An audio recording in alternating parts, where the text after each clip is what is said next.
Ladies and gentlemen, your hosts, Michael Wilkes,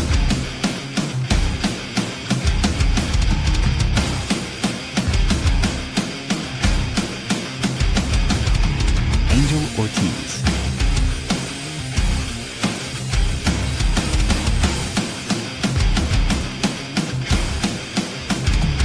Dr. Chad,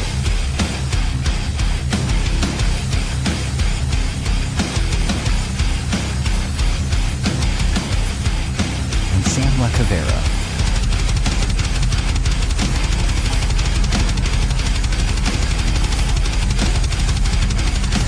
Go check out beardedbrowns.com and be sure to like, follow, and subscribe.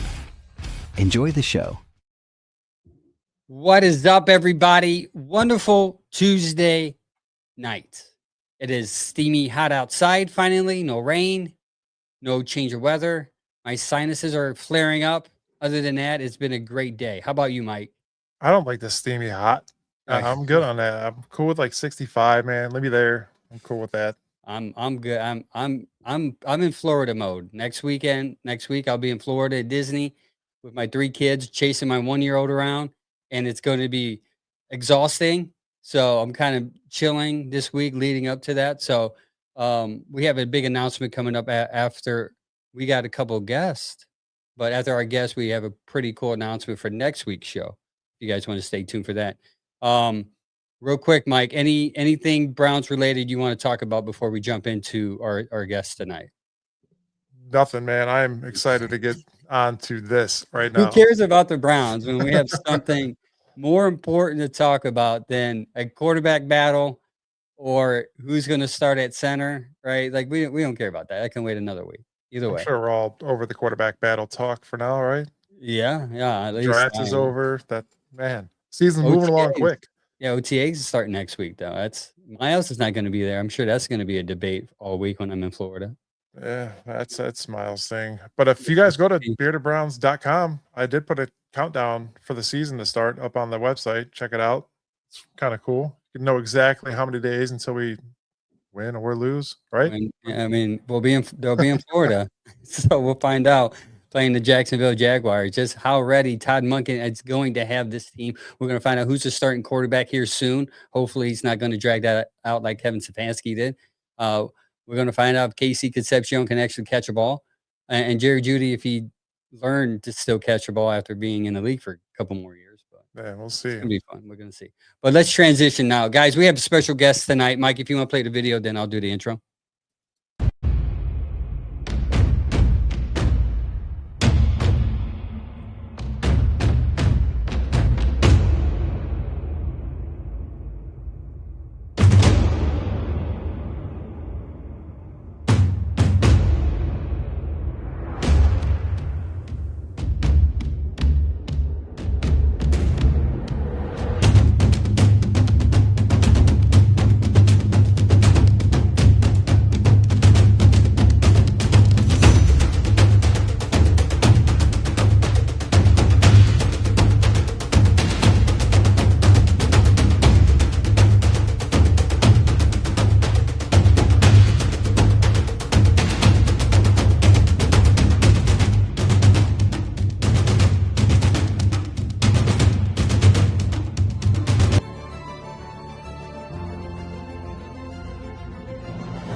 Tonight, we have 2 guests that are a part of a local story that has been put into a documentary. Back in the early 2000s, the Benedictine High School football team captured the hearts of Northeast Ohio. They experienced an absolute highest of highs by winning a championship. Along that road, they created a legend within their midst. And in that formed a local legend, an unmanageable, but in the midst of all that, an unmanageable tragedy that shattered a community and changed their lives forever.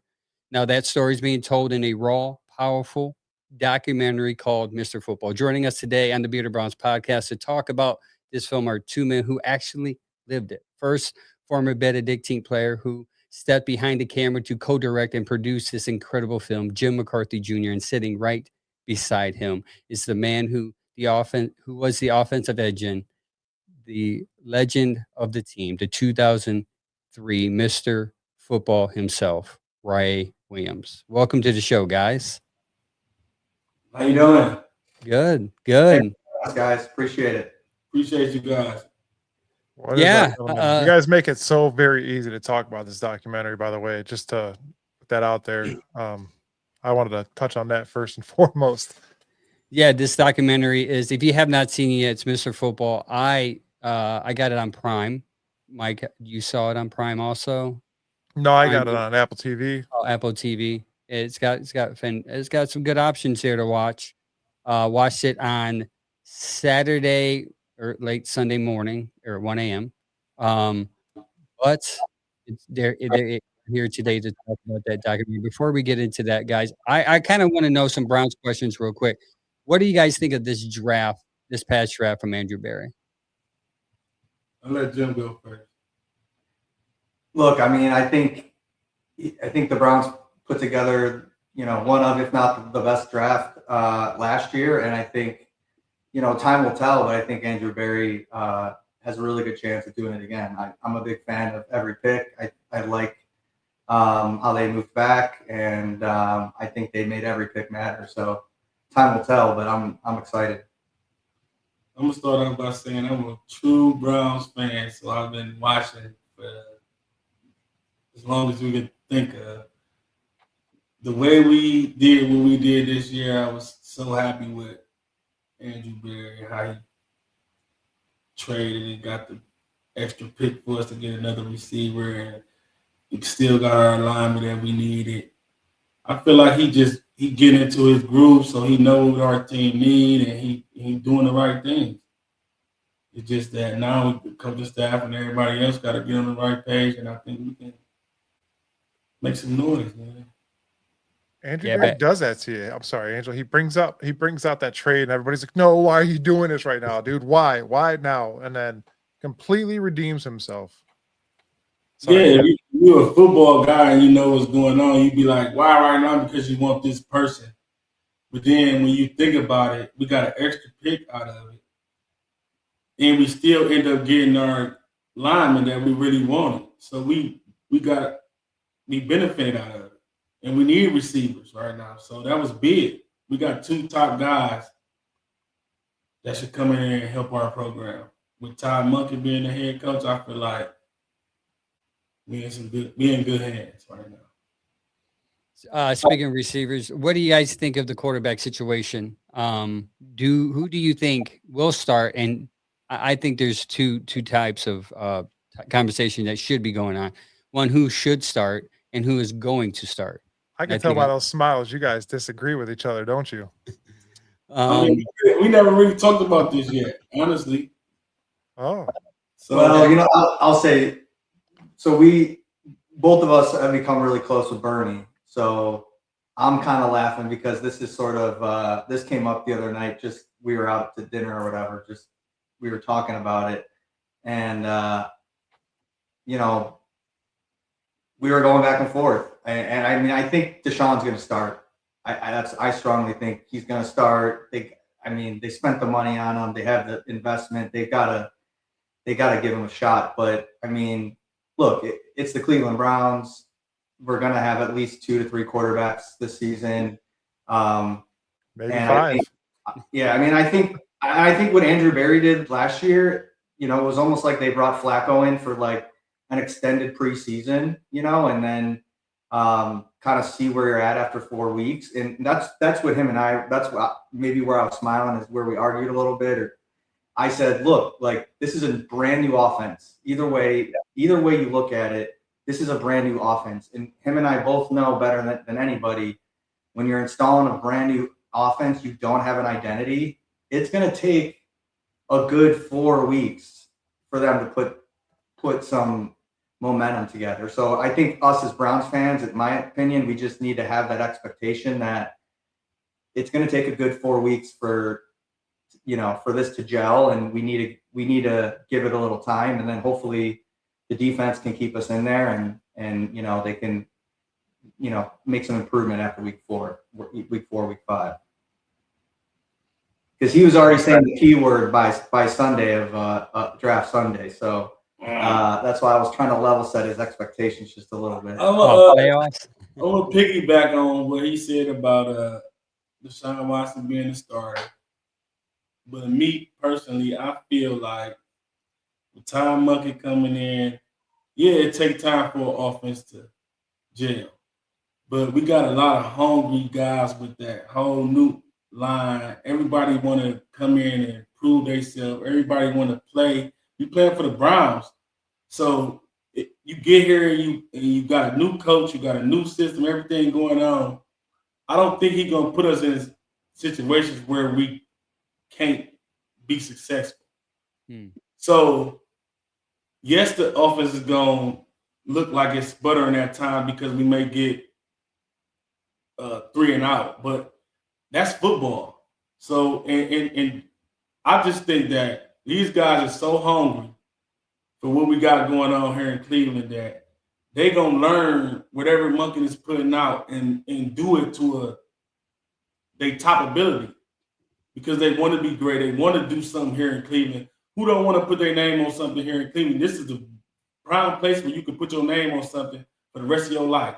Yeah. So we got just all these new linemen that's coming in here and they hungry to block for the running back. They're hungry to block for the quarterbacks. And then you got a whole new receivers with our old receivers that's ready to do things. And then we already know our defense is great. So I think that it's just going to be a shocking year for everybody. What's funny is with you in the backfield, you're not used to too many 3 and outs. No, I'm not. Not used to it. But He wasn't happy if we did. I'll tell you that. But watching the NFL and how things go in the NFL, you have 3 and outs. Everybody do. So we're going to have those, and we might have them in the beginning because of something. But I don't think that it's going to mess up what them guys trying to put together in that locker room. I agree. Vegas has us at under 6.5 wins. So when people say the playoff word, I kind of That's like what I'm saying. So all that, we the Browns, so nobody expect us to do nothing. At the end of the day, everybody think that we just gonna lose. So people come here and they want to come here. Them linemen want to come here.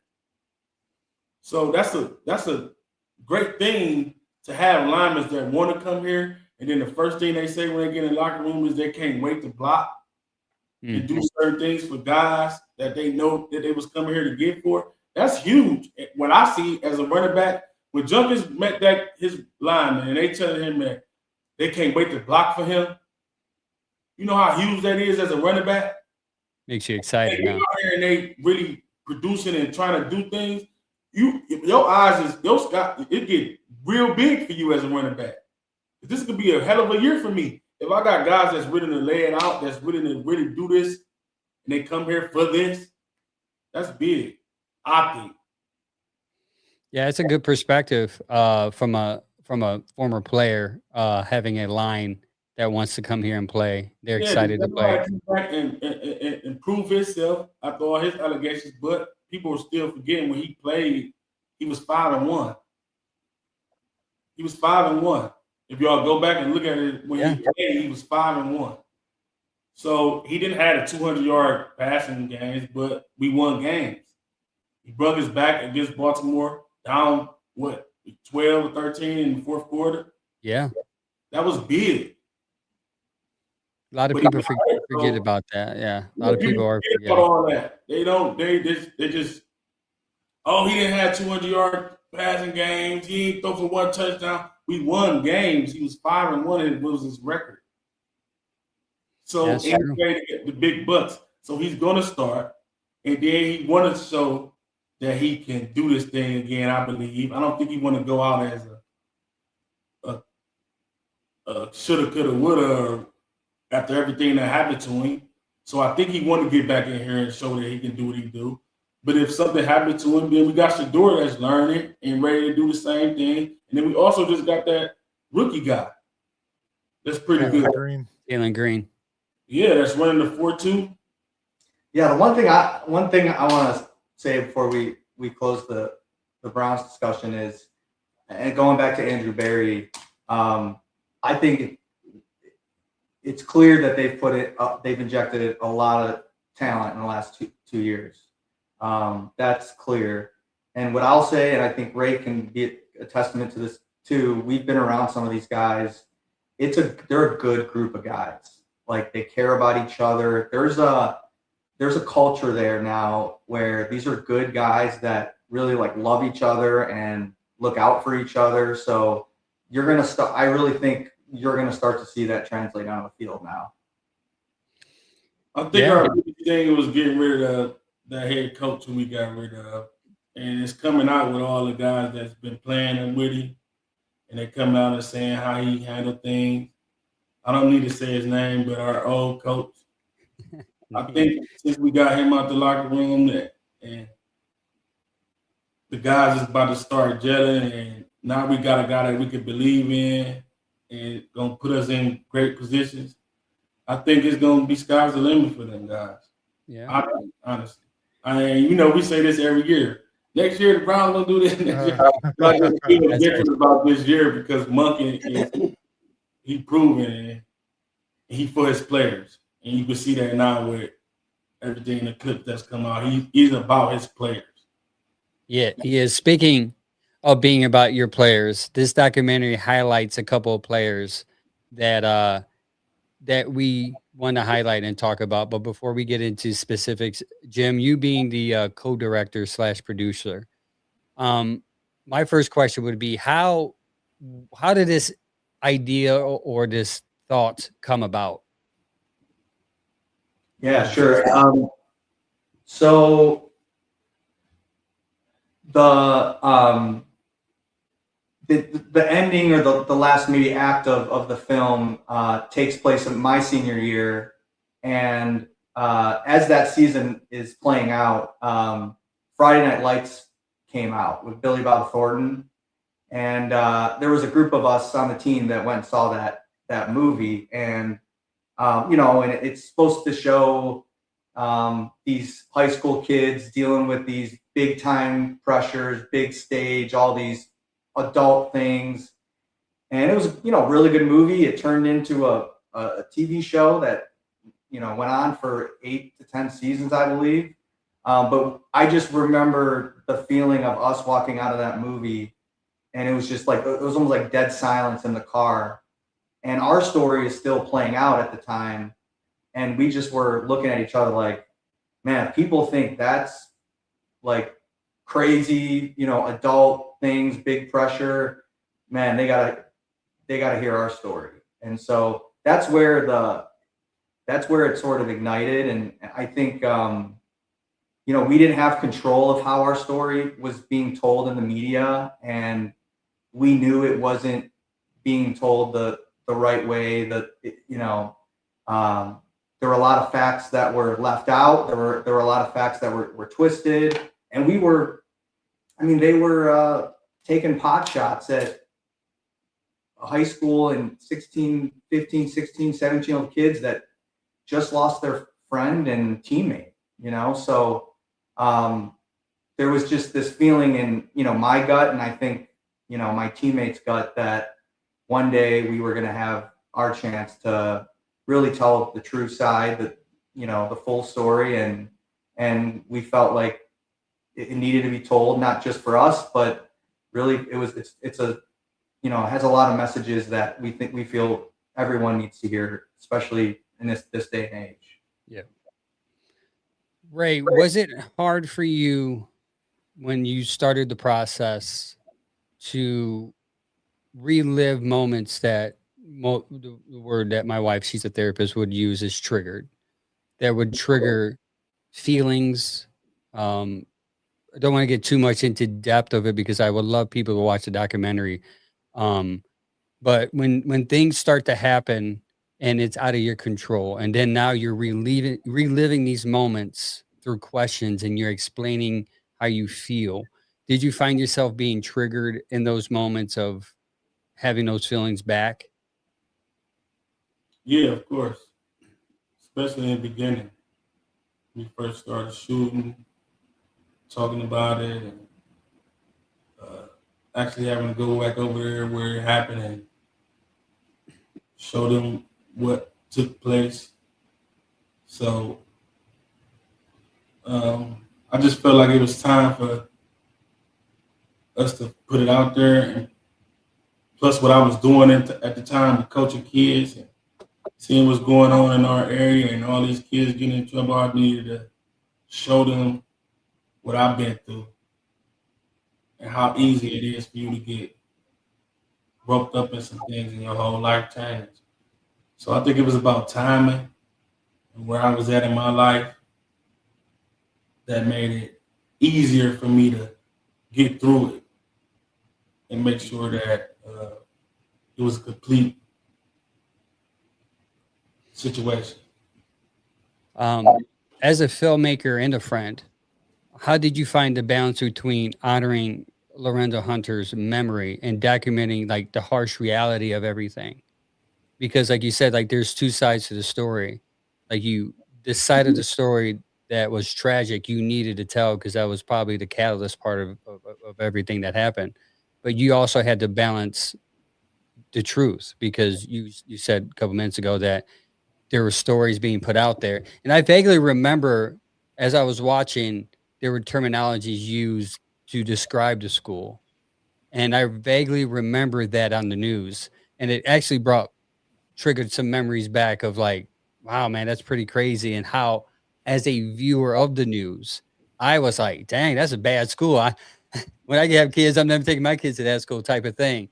But it was refreshing to see from the viewer of the documentary that you painted this picture of like, no, this is the reality. So how did you balance those two? I mean, it kind of was easy to praise Lorenzo. That was my little brother. So when it came to talking about that, it was kind of easy to do.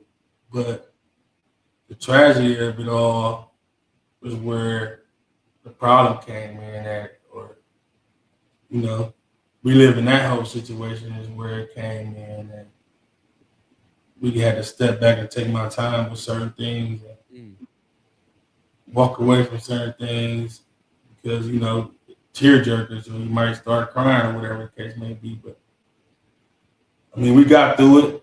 And like I said, I feel like he be always with me. So when I go through those situations, I just feel like he talking to me or he's saying something to me to keep me strong or to get through it. So it was cool. How did you handle that balance, Jim, of, you know, being sensitive to not want to, man, maybe you guys had an agreement, like you guys told us nothing's off limits, but as a friend, I'm sure you didn't want to push too hard, but you did want, like, as a director, you do want raw, genuine emotion. You don't want like a robot, hey, I did this, you know. How did you balance that as a director? Yeah.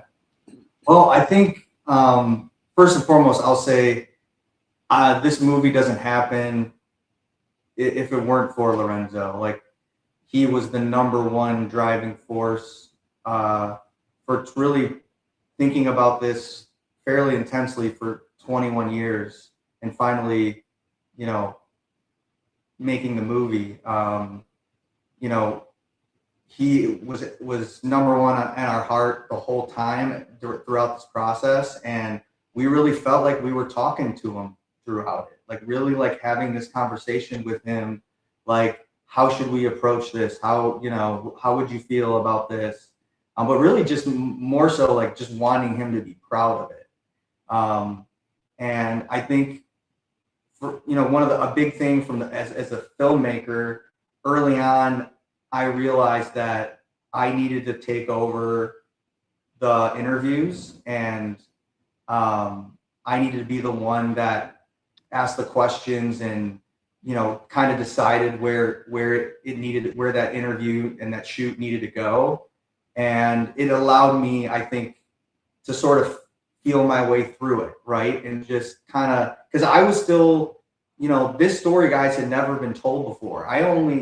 Myself being so close to it, I knew maybe 70% of it, maybe at best. So I was still learning things, you know, as we're shooting. So I think for me, it was what was off limits was Lorenzo's family, trying to be very respectful to, his family, and kind of really just not wanting to bring them into it, if that may, even like bringing them into the story, because as big of a tragedy as that was for us, and still to this day, there's not a day that goes by that either one of us don't think about it.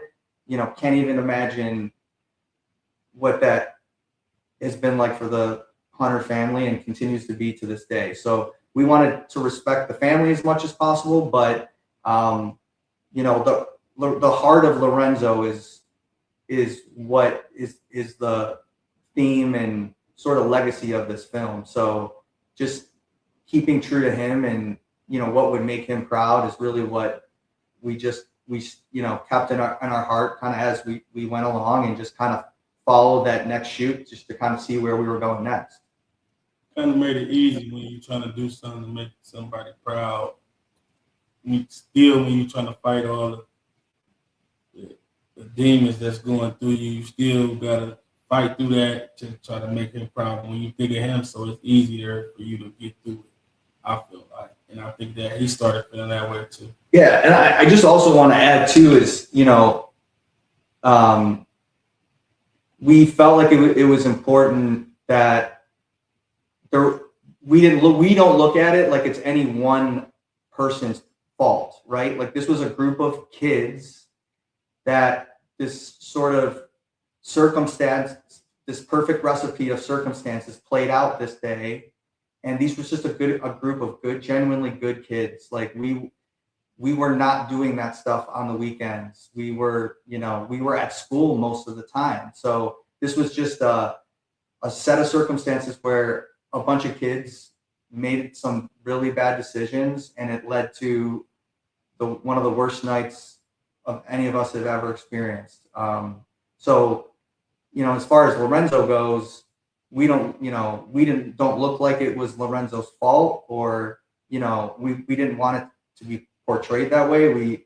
We hope people walk away with it just, understanding that this was just a group of kids. This could have been in any street, anywhere in Cleveland, greater Cleveland area. It could have, one bad decision. Yeah. This could have happened anywhere. I mean, obviously where it happened, there's a higher risk factor, but we wanted people to walk away with feeling like, oof, this could happen on my street. Yeah, with that being said, I know it's not easy to lose a friend and a teammate. That's probably the worst thing you guys have had to deal with in your entire life. I can only imagine, especially after watching the documentary. Building that documentary and reliving all those moments and in memory of him, did that kind of put another chapter in your healing process for everything to move forward? Yeah, I mean, I don't think, for us, it was like an open wound that kind of scarred over. We never had any real healing from this whatsoever. So that once again, another big driving force behind why we wanted to do it. And as we started to shoot, we started to realize, like, wow, like, it's not just healing for us, but it's healing for every single person that had anything remotely to do with this, because none of us ever had a chance to really remotely start to heal from this, because we had two, Ray and John Huddleston, go on trial for murder, and John Huddleston's two brothers are still at school with us. Yeah. They're on the football team. They're our brothers. Like, so you don't want to be bringing that up while, we're starting a season, their brother's on trial. So we had to go to school and act the best way we could that this wasn't happening. So, and then it just snowballed, the years after that. None of us, until the five of us sat down to talk about making this movie, it was the first time the full story was starting to be told, even amongst the five of us. So you start to hear the real, the true, the what you said, 70% or the 30%. When you start to hear the full story I'm assuming as a director, you have a good imagination. Um, how was what was the feeling like when you are being told the things you didn't know? Like, how did you start to feel and process that as a director? Yeah, that's a great question. Because I mean, I say that because not like if you were a normal director that someone pitched this idea to you, that director is separated from the story. I think part of what's cool about this story for me is that the person that is help telling the story lived it. So, and then one of the questions were on my list was you answered it. It was I was going to ask, did you know everything that was going on? And now that this was brought to your attention in that moment, how did you, because you handled this emotionally for years here in this version of the story. Now you're getting a different layer. So was there another healing process of Yeah, truth that came in that you had to deal with? yeah, great question. I've never told anybody this, to be honest with you. Every shoot, I would be driving home from it, and half of my heart was broken, and the other half of my heart was excited because I knew how special this was going to be. And so just dead, like really most of those drives were just dead silence, reflecting on what the last 3 hours of that interview, particular interview was. And like I said, just this real crazy, it's hard to explain, feeling of, like I said, half of my heart's broken and I'm almost mourning something, or trying to heal from a lot of horrible things that just had been talked about. But then also, like I said, but the filmmaker in me and the guy that really wanted this for my teammates and, for Lorenzo, it was then excited. So it was unlike anything I've ever experienced before. And I'm glad I did it, but I'm not sure that's an experience I ever want to probably go through again. And that's great. I mean, with the years of animosity that was pushed your guys' way, this film explains Mm. every vivid detail to a T. And it's one of those breathtaking moments in life where you feel like you're so captivated into this movie, you feel like you're in it. It's insane. But Thank you. how is that something that you guys? I'm sorry, what were you going to say? No, go ahead. No, I was gonna probably jump to a different question, but go ahead. No, go ahead. You're good. You're good. No, you spoke of how in the documentary you guys highlighted going back to school, and you highlighted it a couple minutes ago, while the trial's still going on, while the brothers are still at school, and you said that there was a lot of just hate, animosity, words, judgmental thoughts and looks. How hard was it? Not because you guys continue to even play football, right? Like the team still played football, and you guys had a magical season that year. You guys used that as fuel. Um, as a person who is living that out, and your best friends in trial, um, how did you find the strength to get up and endure that every day? Yeah. You know, um, it was really important to me, the filmmaker in me, that we wanted to make Benedictine almost a character in the film, and Yeah, I hope that translates for you it guys. did. Yeah, it did. And so we put a lot of time and effort and strategy into really making sure that that character was built, with as far as Benedictine goes, and um, the reason why I say that is because that's really what got us through it. Um, for those that don't know, Benedictine is it's celebrating its 100th year actually this year. It's got a small monastery on its campus. So there's monks and priests that live there on campus. It's a beautiful campus, actually the highest point of downtown Cleveland, which I don't think a lot of people know that.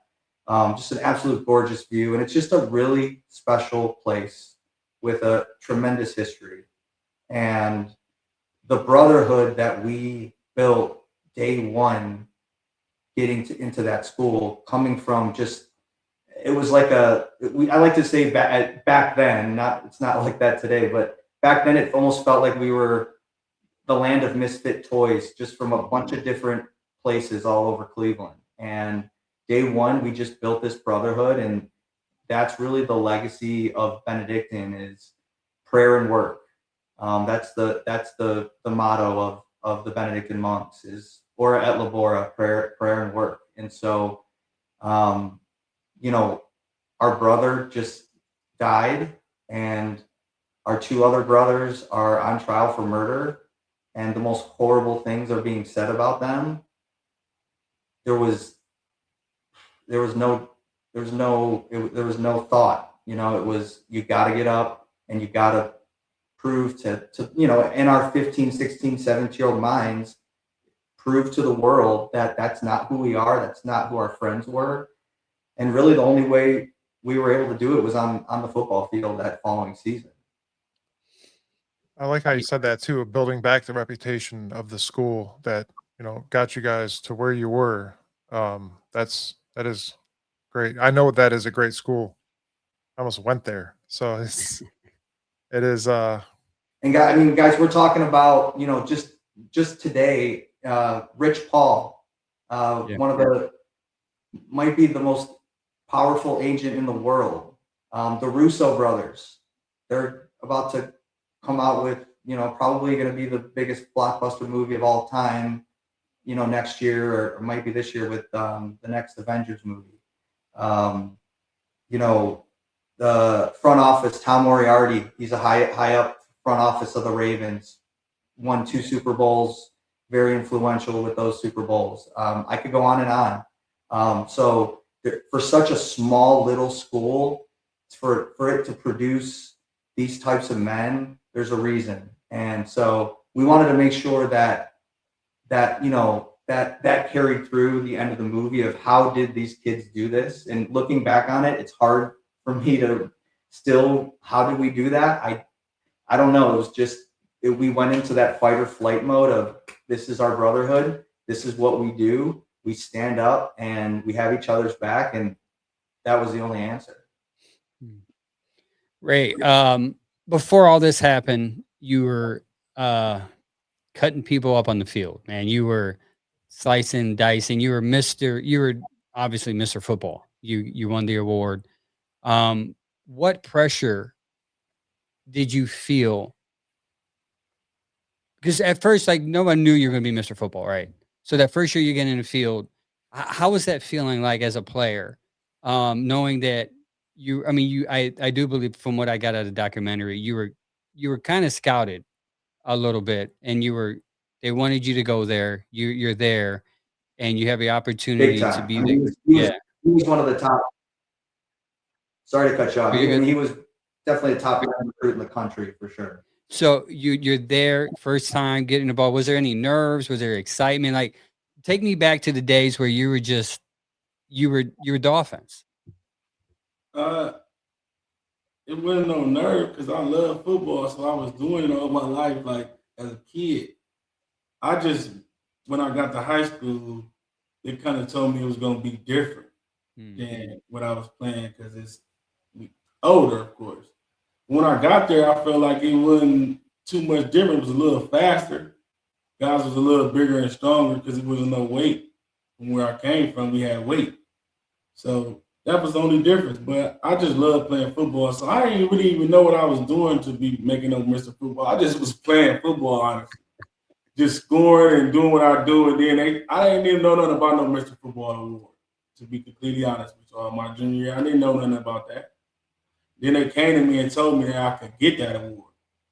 So, of course, I want it now, because I was doing it. So I didn't get it my junior year, but I was able to get it my senior year, because I put the more work in to make sure I got it. But football for me was just like an outlet of what I liked to do. So it was fun. And it wasn't no pressure. Only time it was pressure when we was in the playoffs and stuff like that, and I had to. That snow game. But there's a cool little backstory to that, and it's way better for Ray to tell it is, him and his best friend were going back and forth every week of him winning Mr. Football, and his best friend ended up being number 2 runner up to him, and I'll let you tell that story. Yeah, Ted Ginn Jr. Yeah, you guys know Ted Ginn, right? We all know Ted Ginn Jr. The Ohio State. It was that's where I got the fun out of it, because he would call me over there at the building. They played at 3:00, so it was early games where he had scored 5 or 7 touchdowns. And it's the same. I play on Friday night, so I come back and do that or do a little better. He be, man, leave me alone. But we both in the paper. We both going to all the paper events.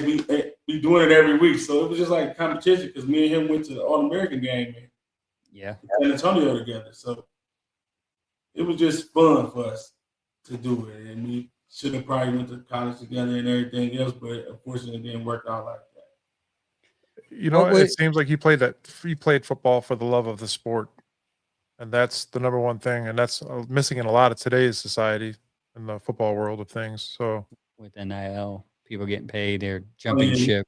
It's a completely different world than when I came up to today. Do you have a favorite either game or moment when you were on the field? Winning the championship was my favorite moment. That run right there. You got some smile on my face? I was so happy that we won that championship, because I lost my junior year. So when we got there my senior year, it was no ifs, ands, or buts about losing. I'll tell you the real reason real quick I didn't go to Benedictine. It's the Bengals, and I can't do it. Okay. So if it was the Benedictine Browns, you would have signed up all day, but because they were the Bengals, you didn't want. Yep. Benedictine Bengals. My only. Nope, couldn't do it, Grandpa. Sorry. Okay. So I kind of want to touch on a topic that it was on as I was watching the film. I can only speak for how I would feel if I was you. I can't speak for how you feel. Hopefully, you can project that now. You come off this magical season. You've gotten probably 5,000 college offers. You're in the process of trying to figure out which one you're going to go through. You're on this high, and this just horrible incident happened. Can you take me back, if you can, to when that moment where you felt like, dang, I just messed up, and how you just felt about that whole situation? Felt like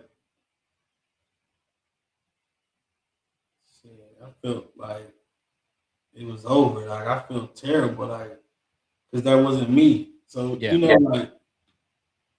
I don't know whatever y'all been through in y'all life, but if you ever got into something or did something out of your character, and you just look back on it like, dang, that wasn't me. Whether you was whatever it was.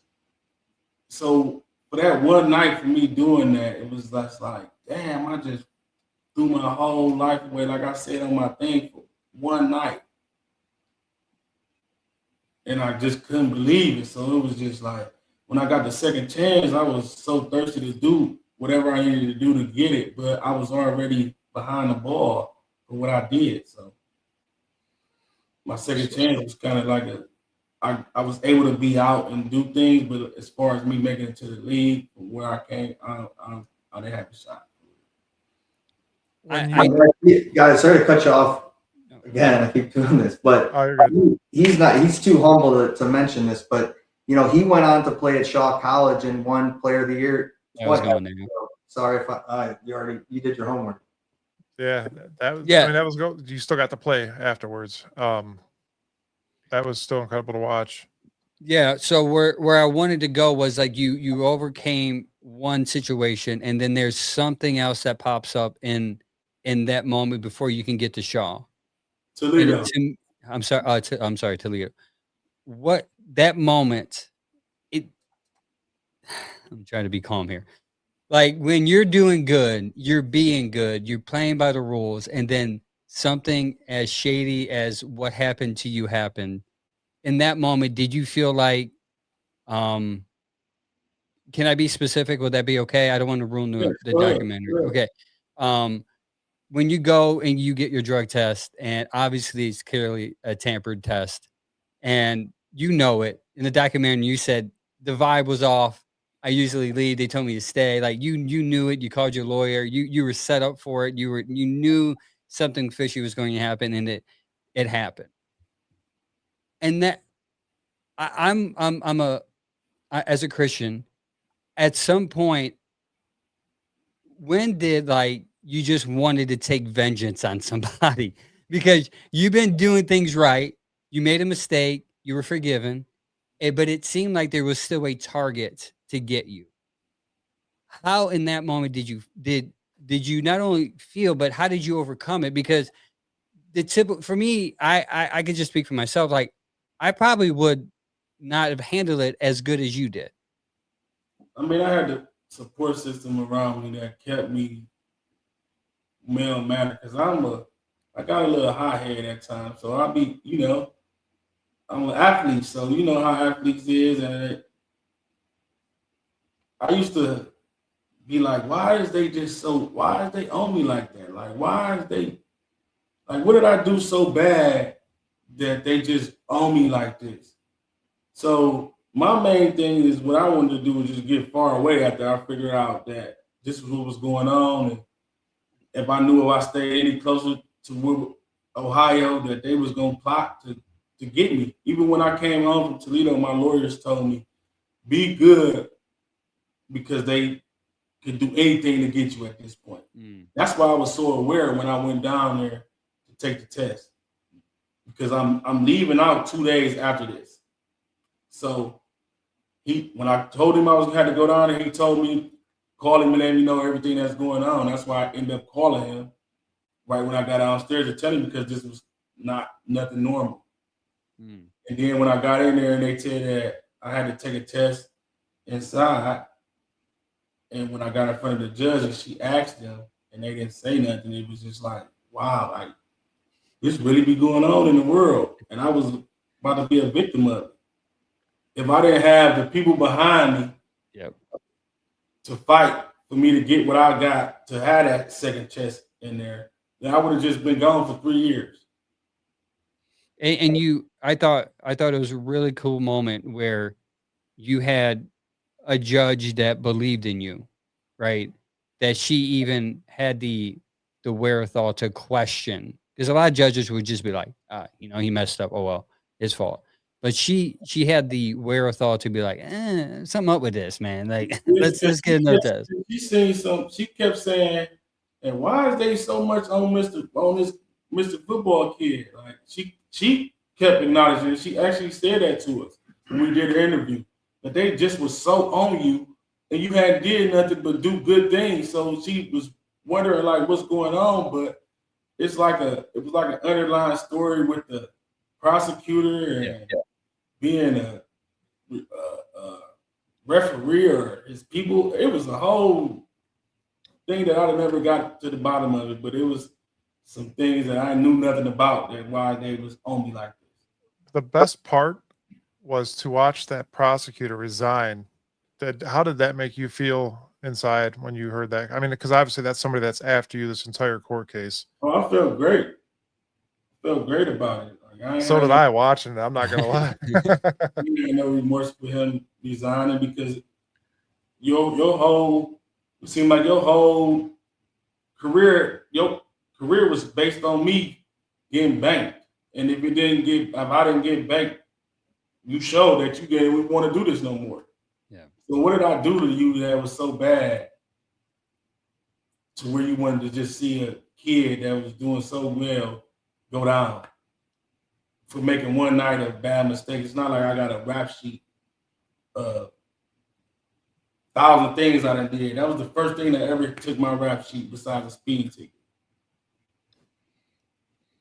Yeah, real quick for everybody that doesn't know, I want you guys to go and check this out. It's on Fandango, Apple TV, Prime Video, and Google TV as well. Ray, I have another question for you. You obviously you were there when everything went down that night. You did not have a weapon on you. You didn't hurt anybody, but you were there. And then when you heard murder, that you're being charged with murder, at that age, what did your mind do to you instantly when you heard that charge? I mean, I think that any 18-year-old that hear murder, you like your heart damn near jump out your chest. Like, you like, what? I couldn't believe it. Like, for me going from where I was at to me standing in this courtroom or standing here in front of my lawyers and they telling me I'm facing the charge, right? For murder, For standing there.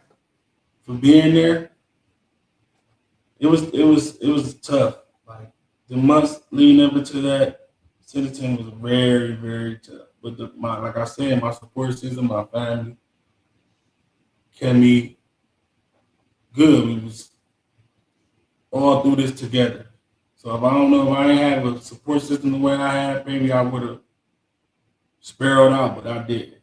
I had people that was coming that really genuinely cared, and really wanted to pray over my family and pray over me and just keep me together.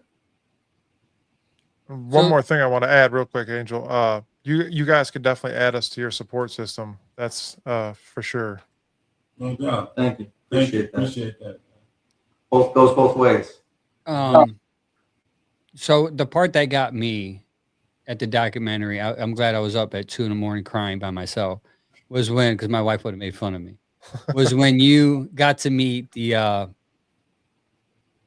Judge Saffro. yeah, you got to. I'm sorry, I wasn't thinking of her name, but I was. Her first name is I was trying to be a Strickland, too. man. Like I would have Trying been to be a scared man. walking in there with her Yeah. first name Well, Strickland. Sappho is your name. Yeah, you got to meet her, and then you guys Four embraced. Horsemen. She's part of the Four Horsemen. Yeah. Yep. So well, yeah. Also, too, like they had this image of her, like she's hard, she's grimy, she's gonna put you to jail. You're done. She really is. She really is that type of person, man. But for some reason, like I said, either Lorenzo, she took this whole case completely different than when she take normal cases. If you look at her rap sheet, there's people that come in with this statue, they don't get what I got. Yeah, I mean, her nickname was the Hanging Judge, and she in her office still until she retired. But when we shot the interview with her, that she had the Hanging Judge, sign in her office like it was a badge of honor. So it was a rarity for her to connect with Ray and John and really see them for who they were. She said it was because of an interview that John Huddleston's dad got up there and said that really changed her whole perspective of the whole situation. So shouts out to him. We always gonna love him, but it was an interview that he said that really changed her whole perspective of how she looked at us and everything that was going on. Yeah, that part to me really was like, yeah, that hit the gut, a feeling gut, emotional gut. But what's even better was the fact that you've overcome all that and you went to Charlotte University and you still played football.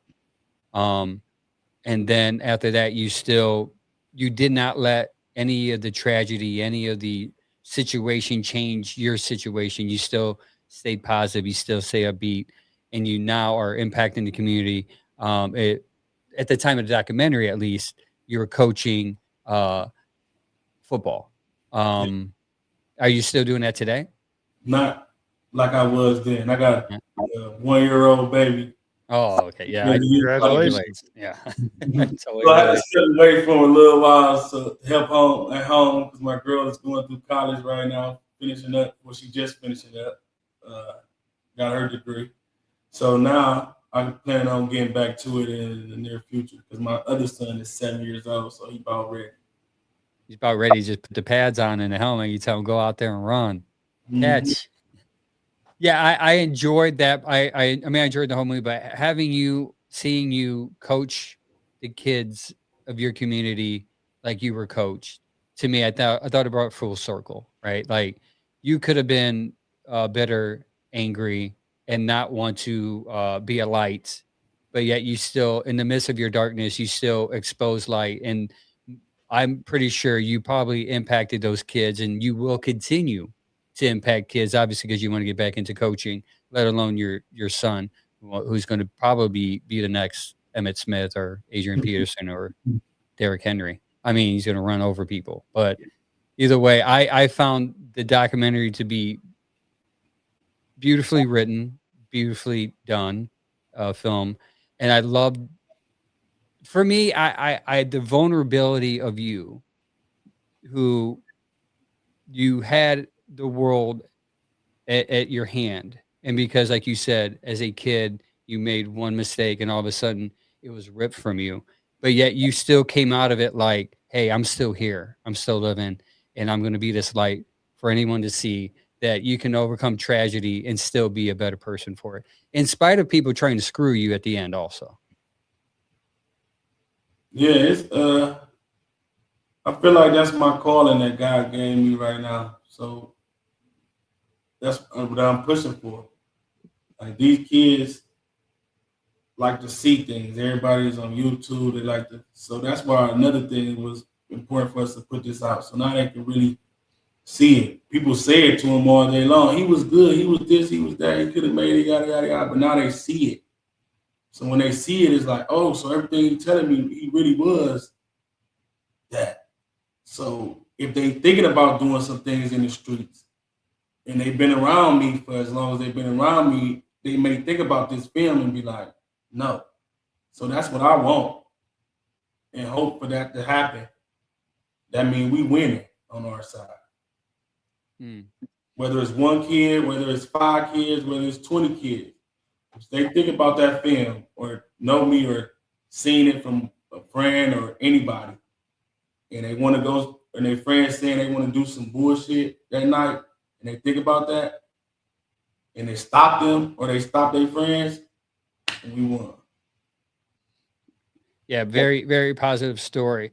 Couple more questions for Jim. I have a younger brother who loves film, who's into editing and all that fun stuff that you guys love to do behind the scenes. The process from beginning to end, how long did this movie take? And what was the toughest moment in making the film? Great questions, Angel. So it's kind of cool for me to kind of look back and say this. My brother had a camcorder that he brought onto the field after the game, that last state championship my senior year. And so I ended up grabbing it, taking it into the locker room and on the bus home back to Benedictine after that we won. And so I kind of really look at it like I started directing this 21 years ago, on the bus ride home after that state championship, because it really was ringing in my head even that day. So for it to come full circle after thinking about it over, every single which way. But I also wrote a script in college. So while it was still kind of fresh in my mind, so I had sort of the framework for it. And, just, I knew that I knew I needed to have the faith to let it play out and happen at the right time. And so I'm really glad that I did that we did that we were patient and waited for the right circumstances so that we were really able to do it on our terms completely. So does that answer the first part? Yeah. And so, man, the hardest part,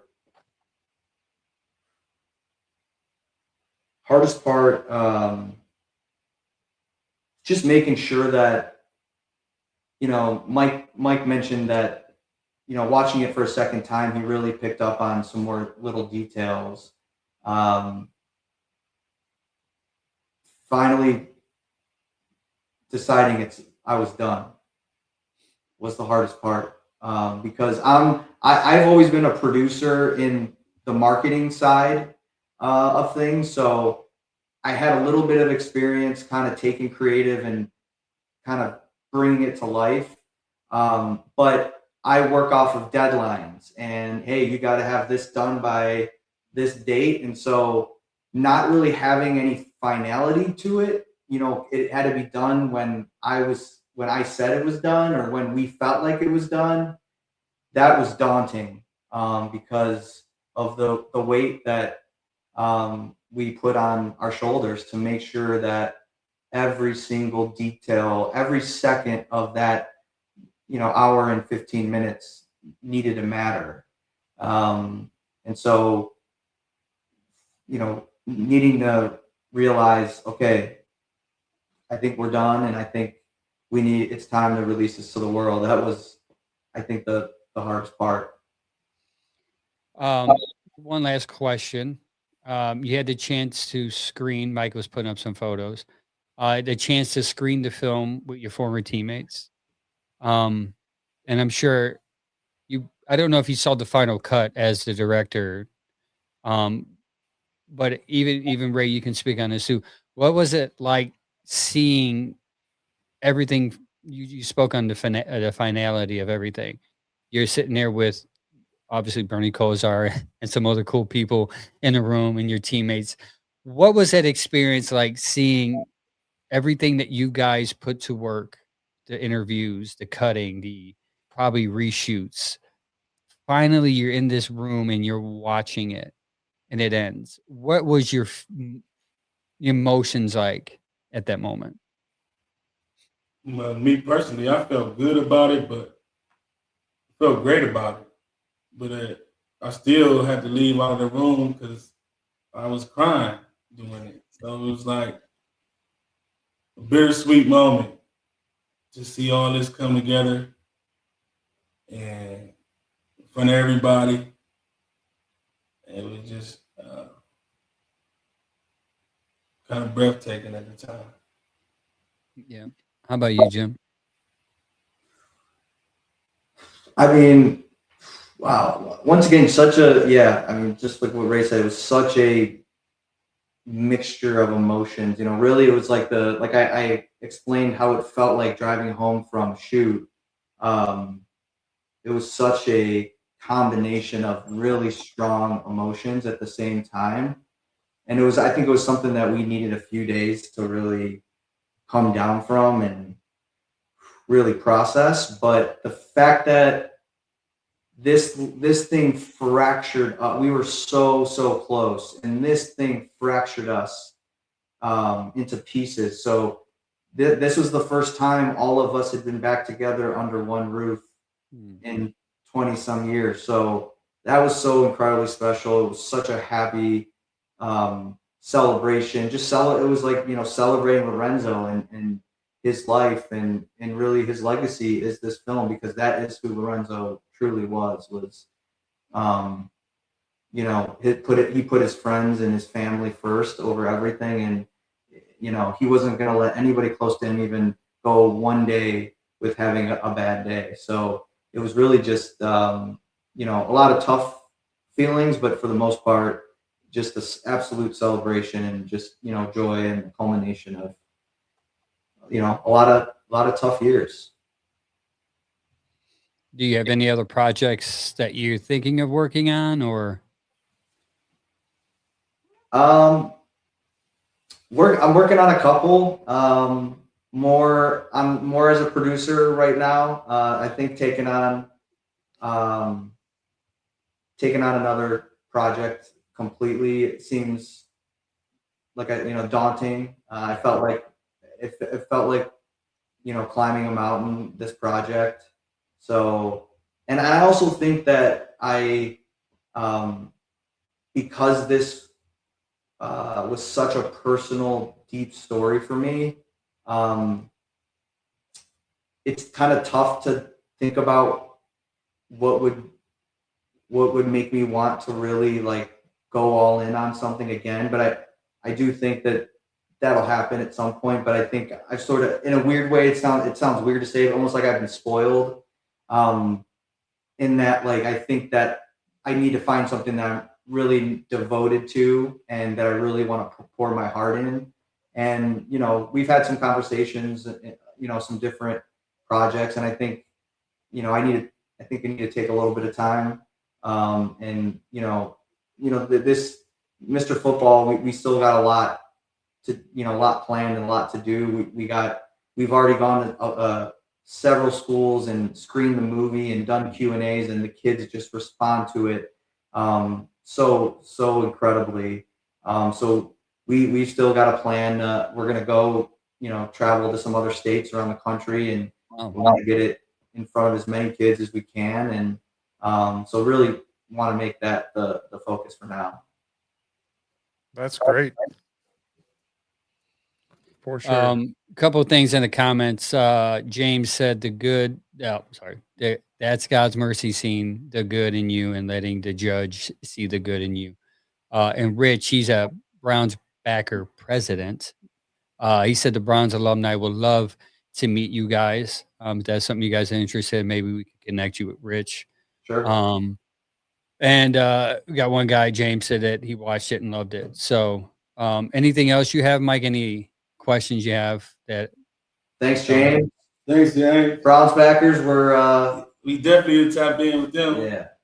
Yeah, they got a big event coming up here. We got a big event. That's lots of Browns alumni. Yeah, June 6th. 13th. 6th is the Oh, Josh that's Scripps 6th is- event. Yeah, that's right. And the 13th is a bowling event. Yeah.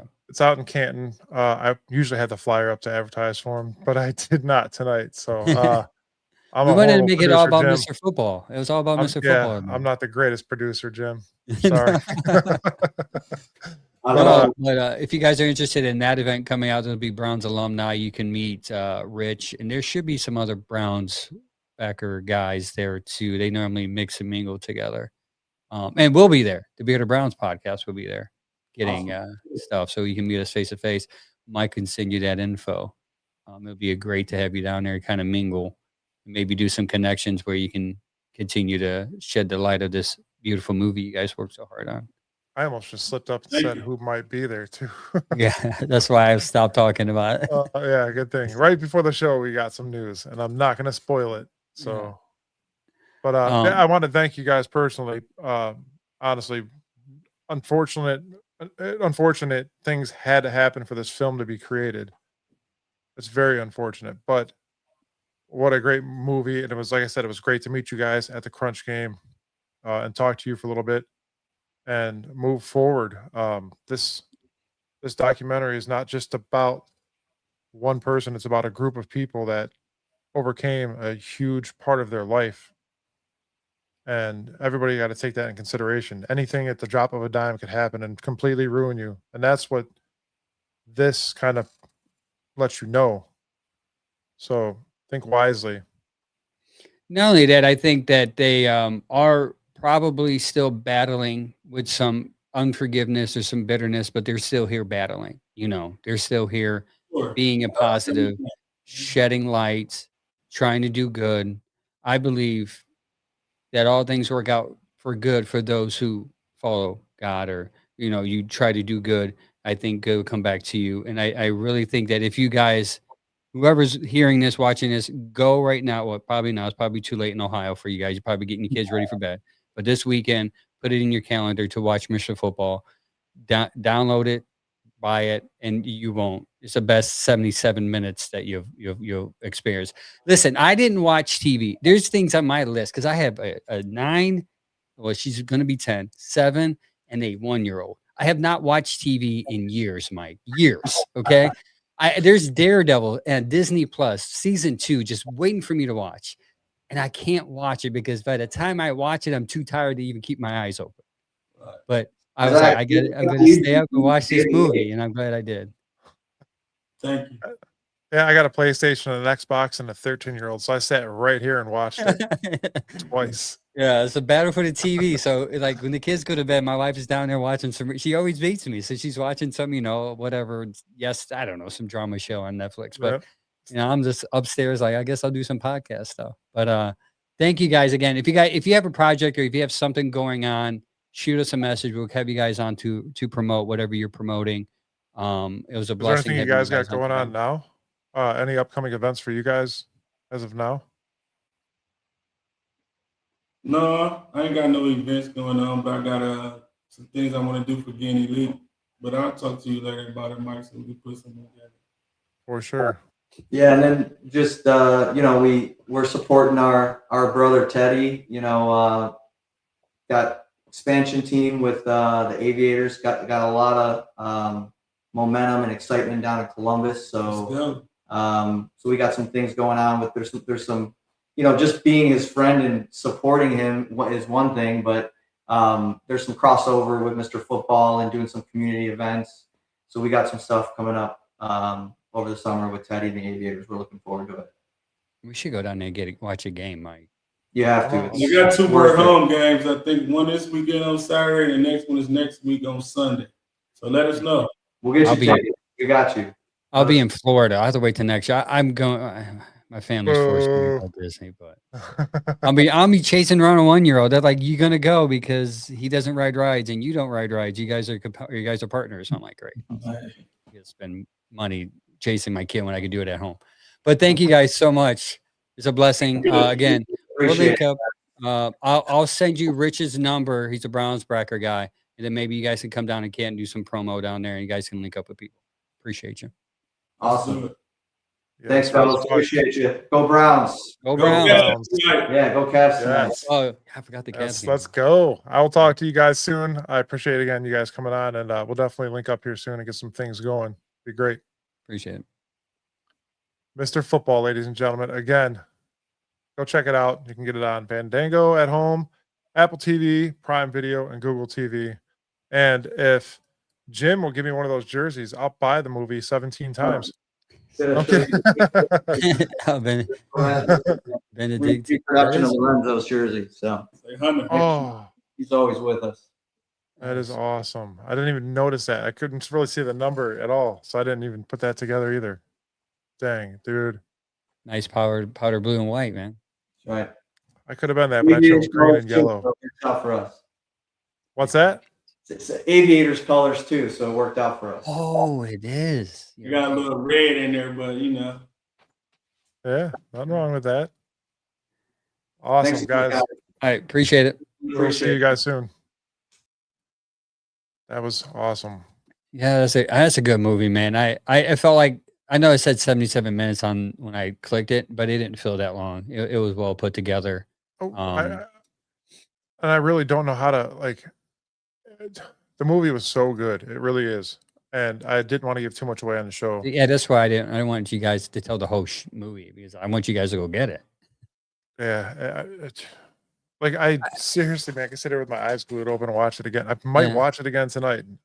I mean, there was a lot of ups and downs. Like it was like a roller coaster. And for Jim to kind of dictate that in the film was like really cool to see, like the emotion. Like you kind of felt like you were a part of that school, because I like how they opened up with talking how the school was formed and the purpose of the school, and how that's when he said he wanted Benedictine to be a character in the movie.